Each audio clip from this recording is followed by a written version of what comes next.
GTV Bangla.24 সত্যের সন্ধানে অবিরাম।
বিশ্বাস করব আমি গত 3 বছর ধরে এখানে প্র্যাকটিস করছি। ইতিমধ্যে আমি অনেকগুলো ইন্টারন্যাশনাল ইভেন্টে গিয়ে গোল্ড মেডেল প্রাপ্ত হয়েছি। তাসনিম হবিগঞ্জ জেলা কারাতে একাডেমির একজন নিয়মিত ছাত্রী।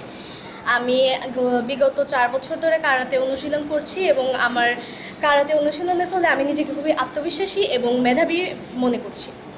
কারাতে এমন একটি ইভেন্ট যেখানে আমাদের স্বাস্থ্য সুরক্ষা হয়, আমাদের শারীরিক শিক্ষা হয় এবং মেধা বিকাশের কোনো বিকল্প।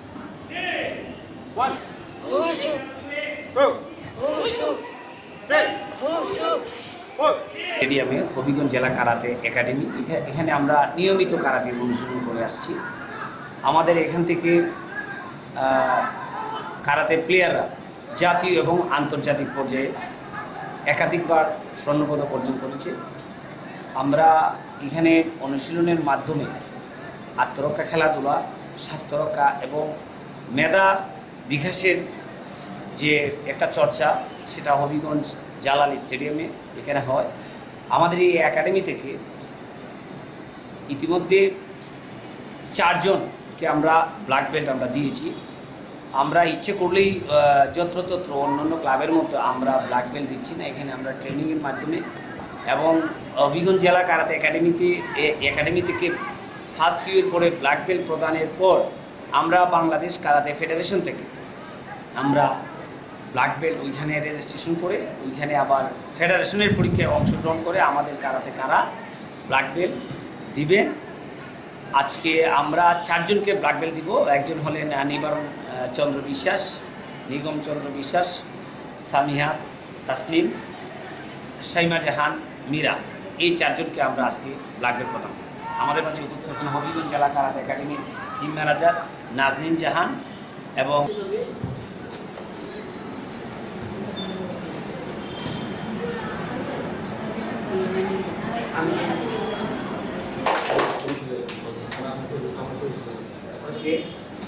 আমাদের সামিয়া গোল্ড মেডেলিস্ট, সারা বাংলাদেশে ফার্স্ট হতে হয়, বুঝছো না?